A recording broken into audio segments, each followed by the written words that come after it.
J'espère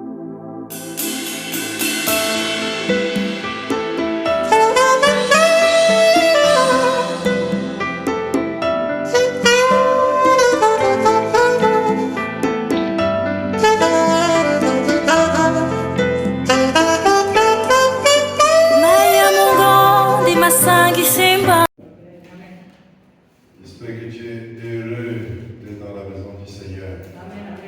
D'être joyeux. C'est l'endroit de paix, de joie, de salut, de réconfort. Alléluia. Tu vas te sentir privilégié, heureux, heureuse d'être là dans la présence du Seigneur. David l'avait compris et disait, un jour dans tes pavis vaut mieux que 1000 ailleurs. Amen. Ou encore, je suis dans la joie, en changement. Je suis dans la joie quand on me dit, allons dans la maison de l'Éternel. Je suis dans la joie lorsqu'on me dit, allons dans la maison de l'Éternel. Une heure dans tes pavis vaut mieux que 1000 ailleurs. Une heure dans tes pavis vaut mieux que 1000 ailleurs. Une heure dans tes pavis vaut mieux que 1000 ailleurs. Une heure dans ses paris vaut mieux que 1000 ailleurs. Un jour, dans sa maison vaut mieux que 1000 ailleurs. Un jour, dans sa maison vaut mieux que 1000 ailleurs. Alléluia. Ce matin, notre thème de partage, vous l'avez déjà, c'est consacré pour influencer la société. Alléluia. Pas l'entreprise, la société, le monde autour duquel, bien dans lequel nous vivons. Amen. Consacré, parce que nous sommes dans le mois de la consécration et nous voulons voir l'impact de la consécration. Donc, consacré pour influencer la société. Monsieur qui est là-bas me ressemble, il a beaucoup de jours. C'est comme c'est moi. Ok. Amen. Le texte de base principal que nous allons lire se trouve dans Genèse chapitre 41, versets 38 à 40. Que je vous invite à ouvrir et nous allons lire tout à l'heure. Mais j'explique d'abord le contexte. Amen. Alors, vous connaissez l'histoire, le parcours de Joseph, de la maison de son père, où il était aimé par son papa, distingué par son papa, mais haï de ses frères qui vont finir par le vendre, à défaut de le tuer. Telle était leur intention au départ, jusqu'à ce que le frère aîné détourne leur attention et le fasse vendre aux marchands amalécites, qui vont le revendre à un Égyptien du nom de Potiphar, et dans lequel Joseph va être pris comme esclave, c'est-à-dire serviteur dans la maison. Mais son patron va remarquer quelque chose de spécial sur ce jeune homme, c'est que tout ce qu'il touche réussit. Il va lui confier davantage de responsabilités, comme vous le savez. Celui qui est dans les petites choses, on lui confie les grandes. Et la Bible nous dit que son patron avait tellement confiance en lui qu'il ne se posait aucune question. même ce qui allait dans sa bouche, faisait confiance à Joseph. Amen. Et sa femme, parce que vous savez, les femmes aiment les hommes intelligents, talentueux. Je me trompe? Non. Hein? Elles aiment les hommes qui réussissent. Elles aiment les hommes qui réussissent. Les femmes, c'est ça. Oui, tu peux être ta femme et tu la perds. Parce que voilà, il y a un homme qui réussit à côté. Elles aiment les hommes qui réussissent. C'est ça, non? Ok, tu n'es pas comme marié. Et donc, elle a oublié un temps soit que ce fut un esclave. Elle a commencé à porter ses désirs vers lui et a voulu coucher avec lui. Mais Joseph, craignant Dieu, n'a pas voulu le faire. Donc, dans sa honte et sa méchanceté, elle a accusé Joseph de tentative de viol. Parce que ce dernier, voulant fuir, laissa son ami parler vers lui. Et elle a utilisé ça comme preuve tangible qu'il voulait accuser d'elle. C'est ainsi que Joseph fut mis en prison. Et il n'a pas été mis dans n'importe quelle prison, puisque son maître était un grand du pays. Il fut mis en prison dans les prisons des grands, des serviteurs des grands. Et donc dans cette prison, il avait donc des compagnons avec lesquels il était au quotidien. Et il fut encore remarqué là-bas comme étant un bon prisonnier. Et on l'a mis chef des prisonniers. Et pendant qu'il était en prison, on est venu jeter les chansons du roi et le palettier. Donc, ça c'est le français soutenu.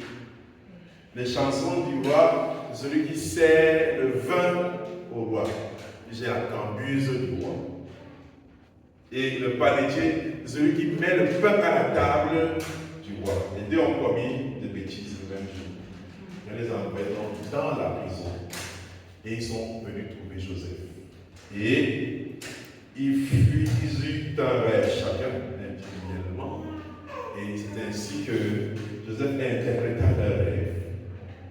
Et le rêve interprété par Joseph s'accomplit.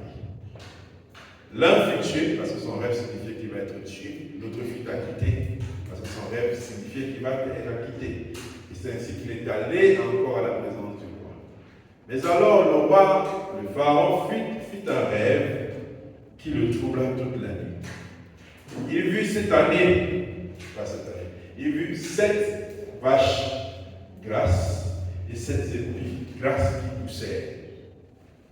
Et après, il vit 7 épis chétifs et des vaches chétives, 7, qui avalèrent les 7 vaches grasses et les 7 épis grasses. Et le roi se réveilla. Il interrogea tous les sages du royaume et personne ne put interpréter le rêve. C'est ainsi que le serviteur dont Joseph avait interprété le rêve dit au pharaon, je vais rappeler aujourd'hui ma faute. Alors que j'étais en prison parce que j'avais commis une faute, j'ai rencontré un jeune homme qui a la sagesse de Dieu. Il interpréta mon rêve et mon rêve s'accomplit tel qu'il avait interprété. Qu'on le fasse venir, dit le pharaon.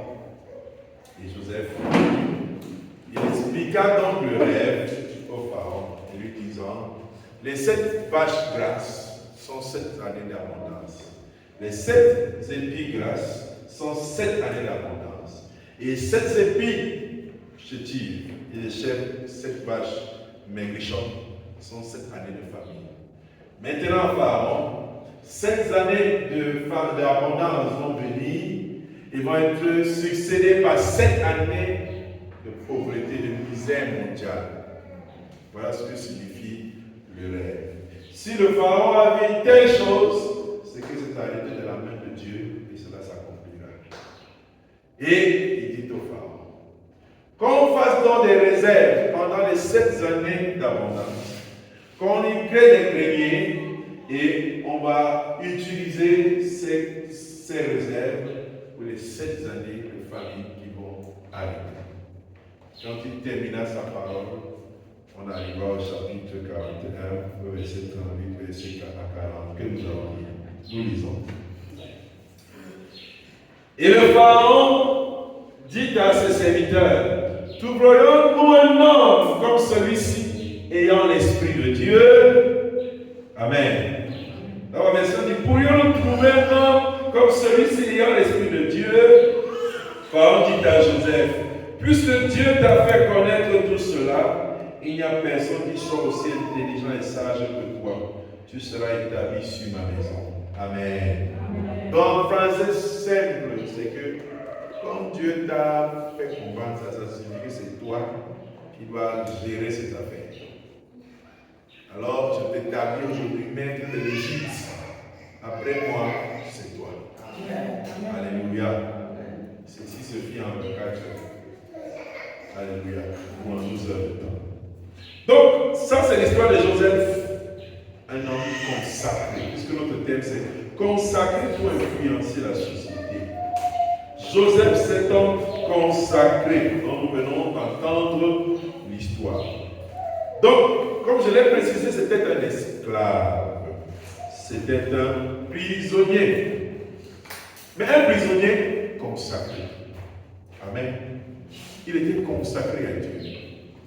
La preuve, c'est que dans l'histoire que je vous ai racontée, il a été tenté. Il aurait pu se dire, ben, c'est avec Madame Potiphar, il ne sera pas Monsieur Potiphar, c'est entre elle et moi. Certainement, ça me ferait une relation de plus et je ne serais plus traité comme un esclave. Voilà une opportunité, voilà un avantage que je peux avoir. Je peux saisir cette opportunité. Qui sait si la délivrance viendra? Regarde d'où je sors, de la famille de mon père où j'étais un prince. Donc voici je dis esclave. Et tu peux me trouver dans la Bible en disant que c'est Dieu qui a voulu que la femme-ci me regarde. Et Joseph n'a pas interprété les choses ici. Parce que ça, c'est la réflexion d'un opportuniste qui dit, ah, qui sait, peut-être que c'est Dieu qui a mis comme ça devant moi pour me délivrer enfin de cette situation. Il n'a pas réfléchi comme ça. Il a dit, comment pécherai-je à l'égard de mon Dieu et de mon maître? Il refusa. Alléluia. Il refusa de s'y prêter. Donc c'était un homme consacré et il est donc devenu un instrument d'impact pour la nation d'Égypte et pour le monde. Parce qu'il faut rappeler que si nous devions comparer l'Égypte à un pays de notre époque, ce serait les États-Unis. Donc Joseph était aux États-Unis esclave. Amen. Et ce que Joseph a fait, pour ceux qui sont des lecteurs de la Bible, vous constatez bien que les recettes qu'il a fait a pu sauver le monde entier. Parce que les gens venaient d'autres pays faire acheter du blé auprès de l'Égypte. Alléluia. Donc, Joseph fut fidèle à Dieu dans les épreuves. Parce qu'il faut le préciser, il a été vendu. Vous vouliez être tué déjà, il a été vendu. Il était esclave, il était emprisonné. Dans chacune des épreuves qu'il vivait là, il aurait pu se demander où est passé mon Dieu. La fidélité ne se voit que dans l'épreuve. En temps d'abondance, tout le monde peut être fidèle. Même si c'est aussi une épreuve d'être dans l'abondance. Puisque quand dans l'abondance, on prie plus beaucoup.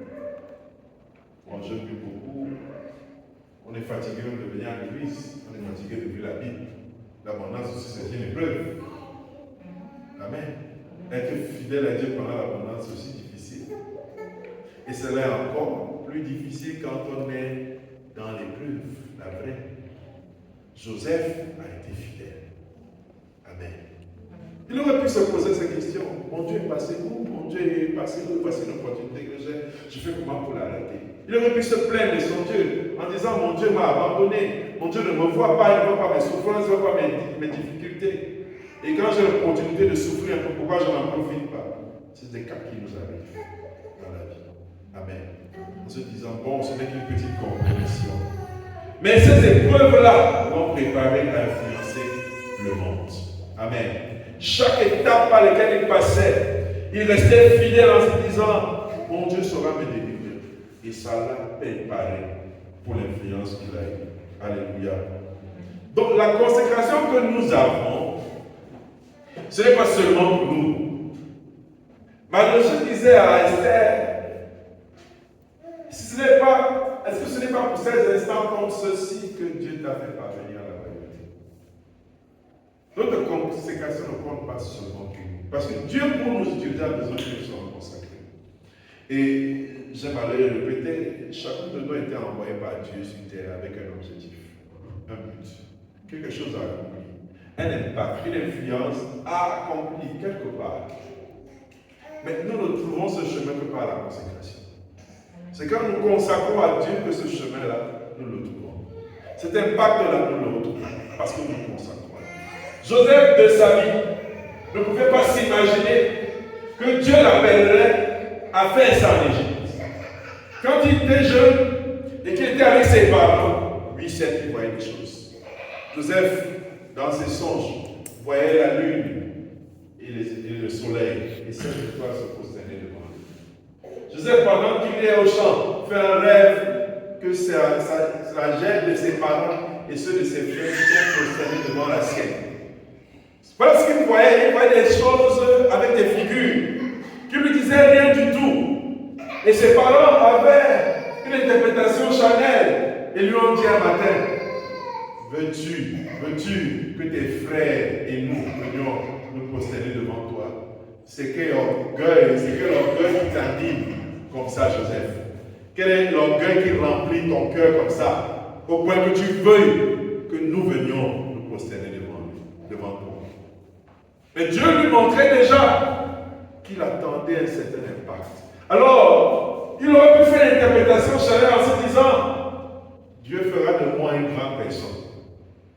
Ce qui n'a pas été faux. Et les gens viendront se prosterner devant moi. Ce qui n'a pas été faux, mais ce n'est pas là-bas que Dieu l'attendait. Dieu lui montrait l'influence qu'il aura. L'influence de Joseph n'était pas pour qu'on se prosterne devant lui, mais c'était pour qu'il sauve des vies. Et Joseph a sauvé des millions de vies pendant la famine. Alléluia. Pourquoi il est arrivé à cela? Pendant un rêve. Parce que Dieu l'avait consacré. Dieu l'avait appelé à quelque chose et lui s'est consacré à cette chose. Alléluia. Donc Dieu élève ceux qui lui restent fidèles. Si tu veux avoir de l'impact, ce n'est que dans la fidélité à Dieu. Alléluia. La fidélité à Dieu, la patience. Dieu élève toujours ceux qui lui sont fidèles. Alléluia. Et entre ses mains, il devient des canaux de bénédiction. Parce que tu es consacré à Dieu, parce que tu es fidèle à Dieu, il fera de toi un canal par lequel quelqu'un sera béni. Il fera de toi un canal par lequel les gens seront heureux. Il fera de toi un canal par lequel les vies seront transformées. Parce que tu seras consacré au Seigneur. Alléluia. Et encore plus, l'Église aujourd'hui est appelée à influencer la société. Nous devons influencer. Nous sommes des solutionneurs.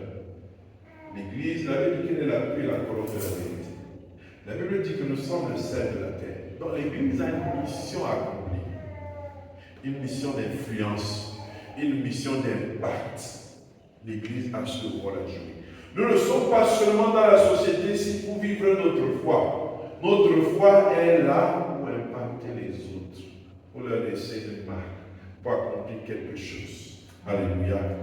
Donc la consécration nous prépare donc à être des instruments d'impact dans notre société. Et donc, comme on l'a dit, la consécration dans l'épreuve nous prépare donc à être influents. Joseph a été influent chez Potiphar.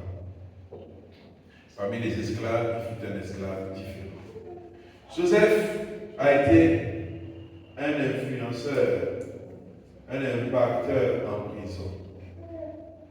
Joseph a été un influenceur, un impacteur dans l'Égypte entière et dans le monde. Pourquoi? Parce qu'il fut consacré même pendant les épreuves. Alléluia. Joseph est resté fidèle dans la maison de Potiphar. Beaucoup de personnes, quand ils sont en train de passer les temps difficiles, maudissent Dieu.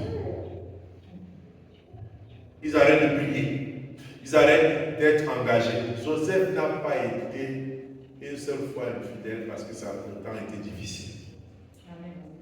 Quand, pendant les temps difficiles, tu abandonnes le Seigneur, sache que tu te mets en retard toi-même. Ce que tu es en train de te plaindre là comme épreuve, ça va durer que ce que tu penses là.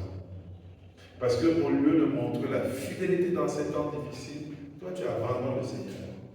Tu abandonnes les voies du Seigneur. Tu vas t'asseoir au quartier. Tu vis comme tu veux, en espérant que Dieu va t'assortir de la situation là. C'est alors là que tu vas le servir. Tu mens. Amen. Si tu ne sers pas Dieu dans ton temps d'épreuve, ce n'est pas quand il va te bénir que tu vas le servir. C'est que tu t'ignores, tu ne connais pas qui tu es. Tu ne te connais pas. Voilà, à un moment donné, on va pas te dire. Amen. Parce qu'il y a des péchés que la pauvreté ne peut pas te permettre de faire. Amen. Il y a des péchés que la pauvreté ne peut pas te permettre de faire. Avant tout seulement d'avoir l'argent, tu le verras toi-même. Il y a un style là que tu n'imaginais pas que tu pouvais faire. C'est là. Le pacha. Voilà. Il y a eu le pacha. Le boss. On avait tout le monde le boss. Non, attends. Donc pendant l'épreuve, sois fidèle. Pendant la difficulté, sois fidèle. C'est là que Dieu viendra te voir. Alléluia. La consécration dans les moments difficiles forge le caractère, y a-t-il la faveur de Dieu. Ça te donne le caractère qu'il faudra avoir pour la saison que Dieu te prépare. Si pendant cette épreuve, tu ne travailles pas ton caractère d'humilité, de foi, d'espérance, de patience, quand Dieu te mettra là-bas, comme tu n'as pas su travailler la patience, comme tu as alors le pouvoir, quand tu es tu le mets seulement en prison. Puisque tu n'as pas pu travailler la patience pendant ce temps. Non, dès que tu as le pouvoir, tu agis seulement, tu exploses comme une dynamite. Tu sais à qui tu parles, tu sais qui je suis. Comme nous sommes dans le pays, tu sais qui je suis. Amen. Donc nos épreuves sont des lieux de préparation pour un impact futur. Et Joseph l'avait compris. Il vivait dans l'espérance que Dieu se souviendra de lui. Et même que dans la prison, quand il a fini par interpréter le rêve de ces deux hommes et qu'ils sont sortis de prison, Joseph leur a dit, parlez de mon cas en haut lieu.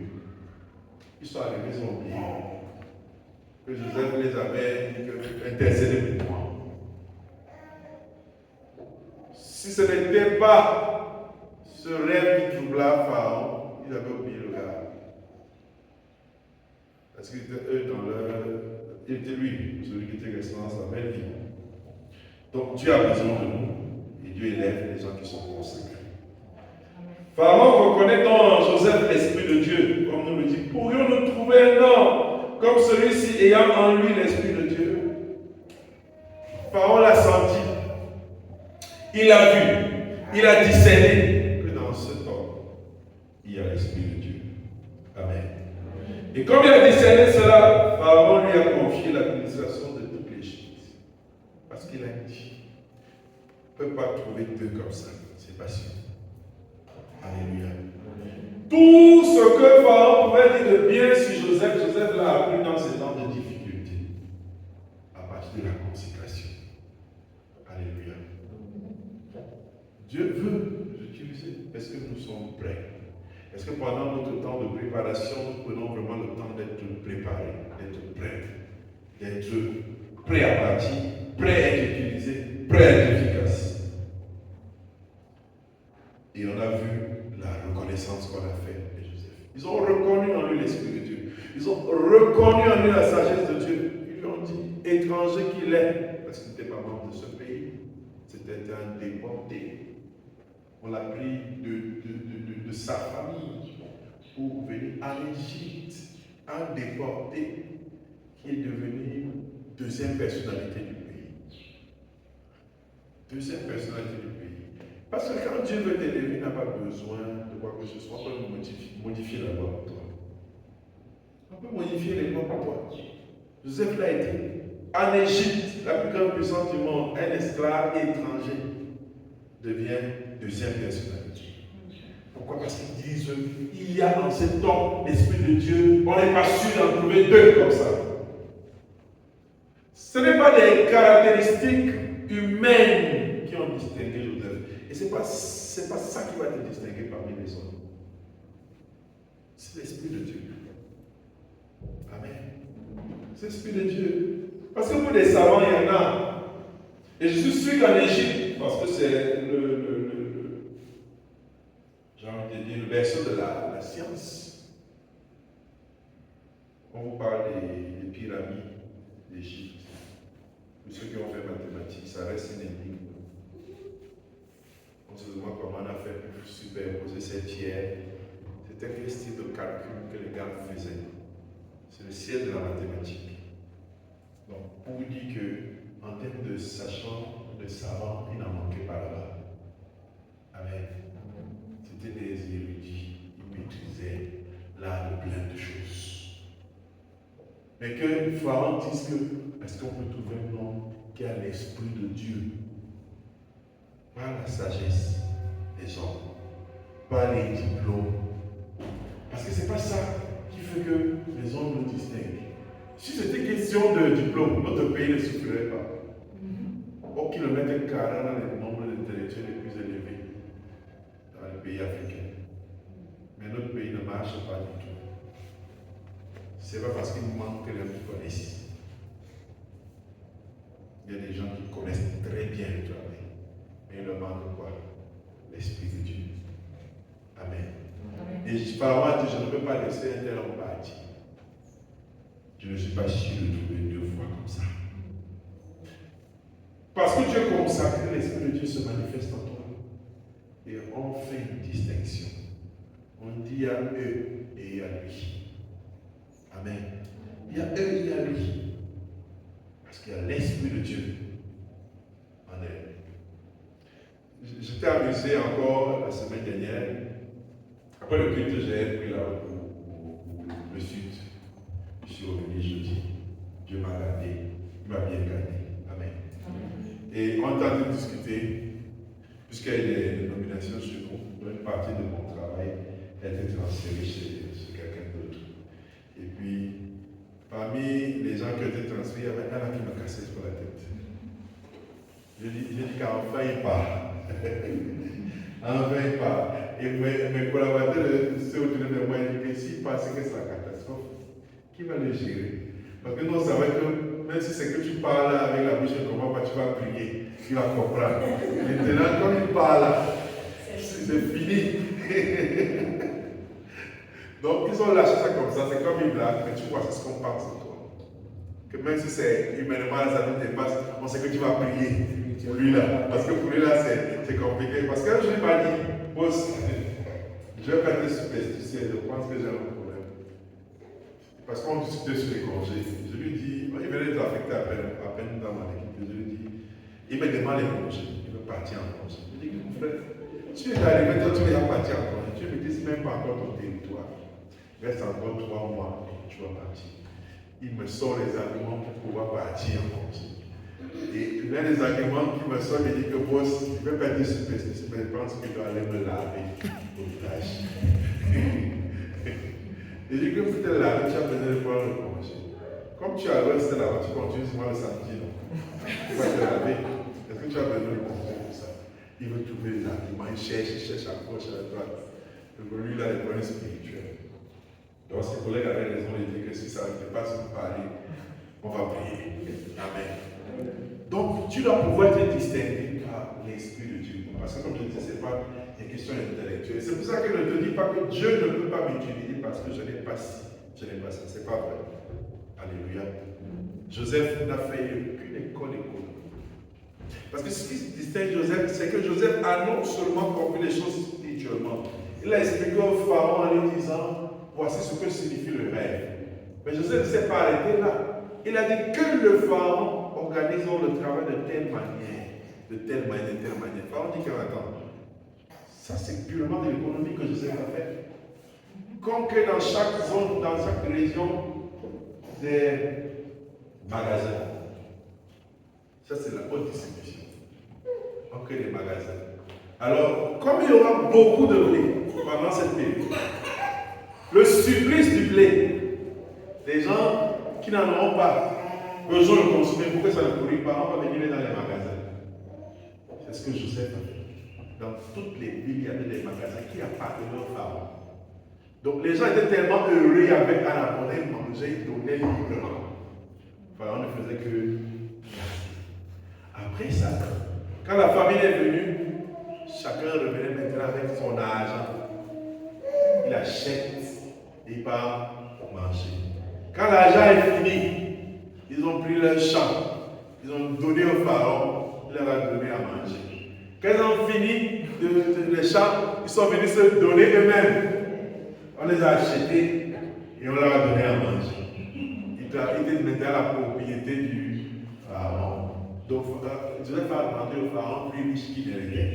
Toutes les terres du pays appartenaient au pharaon. Et tous les citoyens appartenaient au pharaon. Amen. C'est purement de l'économie. C'est purement de l'économie. Amen. Comment il a su? Par l'Esprit de Dieu. Alléluia. Le problème avec la sagesse humaine, c'est quoi? C'est que c'est beaucoup de connaissances en même temps. Mais la spécificité avec l'Esprit de Dieu, c'est qu'il te dit ce que tu dois faire exactement au même moment là. C'est que de tout ce que tu sais là, tu peux choisir la mauvaise solution. Mais avec l'Esprit de Dieu, il te dit exactement ce que tu dois faire au moment là. Et ce n'est pas forcément une idée extra, super intelligente que personne ne peut imaginer. Mais sauf que vous allez réfléchir toute la journée, personne ne va trouver l'idée là. Alors que c'est une toute petite idée. Amen. Une toute petite idée. C'est ça qui règle le problème. Alléluia. Donc, Joseph fut distingué par l'Esprit de Dieu. Et il a eu de la reconnaissance auprès du Pharaon, il a eu de la reconnaissance auprès de l'Égypte. Et non seulement donc, il a eu cette reconnaissance, ça permet à sa famille qu'il avait vendue en esclavage d'être sauvée, puisque finalement, on se retrouvait en Égypte pour venir acheter du blé. Et finalement, ils vont survivre à la famille qui s'imposait dans le monde. Donc, nous gagnons tous à avoir une vie intègre, parce que le Seigneur va nous utiliser. Amen. Alors, par Joseph, on voit donc que plusieurs nations environnantes furent préservées de la famille. Parce que notre consécration, et c'est ça aussi l'erreur qu'on fait souvent, c'est que on pense que la vie spirituelle se limite seulement à parler en langue, lire la Bible, chanter, être en extase. La vie spirituelle doit impacter le quotidien. Amen. Ça doit impacter le voisinage. Ça doit impacter ton travail. Ça doit impacter tes études. Ça doit impacter ta famille. Ça doit impacter tes relations humaines de manière globale. Ce n'est pas quelque chose à ignorer. C'est ici. Amen. S'ils ne sont pas du monde, nous sommes encore dans le monde. Alléluia. Parce qu'il a dit que nous ne sommes pas du monde, c'est une notion spirituelle, ce n'est pas une notion matérielle. Ne pas être dans le monde veut dire c'est une conception spirituelle. Nous ne vivons pas comme le monde vit, même si nous vivons dans le monde. Nous avons une identité qui est particulière. Nous avons une façon de faire qui est particulière. Nous avons une éthique, une éducation qui est différente. Amen.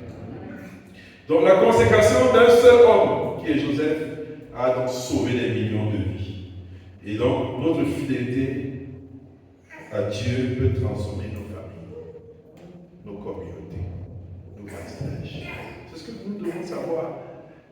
Donc quand je suis quelque part, quand je vis quelque part, je dois me considérer comme un acteur du changement, de la transformation. Je le disais à une collaboratrice, qu'il faut noter que chaque fois que tu es quelque part et que tu vis des choses que tu estimes ne pas être justes, ça veut dire que tu es interpellé demain à changer cette situation. Si demain tu es à la même position et ça ne change pas, c'est que tu n'as pas compris pourquoi tu es là. Tu dois venir changer ce que tu n'as pas aimé voir, ce que tu n'as pas apprécié. Tu dois venir changer ça. Si quand tu es là, ça ne change pas, tu es dans le sang. Pourquoi ça t'énerve? Pourquoi ça te chagrine? Alléluia. Si tu n'aimes pas la pauvreté, si tu n'aimes pas la pauvreté dans laquelle ta famille a vécu, ça veut dire que tu dois être changé. Amen. Si tu n'aimes pas ça, ça veut dire que toi tu dois changer ça. Si les mêmes choses se reproduisent pendant que tu es là, c'est que tu n'as pas compris ta mission. Alléluia. Donc nous devons rester fidèles à Dieu dans les épreuves, dans les petites choses, comme l'a été Joseph. Nous devons chercher à influencer notre société par l'intégrité et la sagesse, comme nous l'a montré Joseph. Nous devons comprendre que la consécration n'est pas seulement pour nous. Cela permet d'avoir un impact collectif et durable. Amen. Donc pour conclure, Joseph est un exemple d'homme consacré. C'est un homme d'une fidélité reconnue. C'est un homme qui a été élevé et qui a influencé et sauvé les nations. De même, Dieu cherche encore des Joseph. Et si tu écoutes cette parole ce matin, il a besoin de toi. Et ça passe par ta consécration. Si tu veux arriver à ça, ça passe par la consécration. Si un homme ne vit que pour lui, il n'a pas encore compris pourquoi Dieu l'a appelé. Alléluia. Amen. Si tu vis encore autour de tes petits problèmes, c'est ce que tu n'as pas encore commencé à faire, ce que Dieu veut que tu fasses. Parce que Dieu veut de l'impact. Si ta vie encore elle-même te dépasse à gérer, tu n'as pas encore commencé l'impact que Dieu veut. Amen. Parce que pour avoir de l'impact, ça ne résume pas. Se donner de toi. Amen.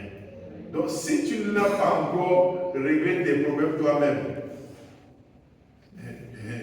comment vas-tu avoir de l'impact? C'est pour ça que fais tout pour quitter là-bas. Amen. Amen. Tu dois avoir de l'impact. Tu dois avoir de l'impact. Et tu n'en peux pas se résumer à ta vie. Donc le Seigneur cherche des gens consacrés.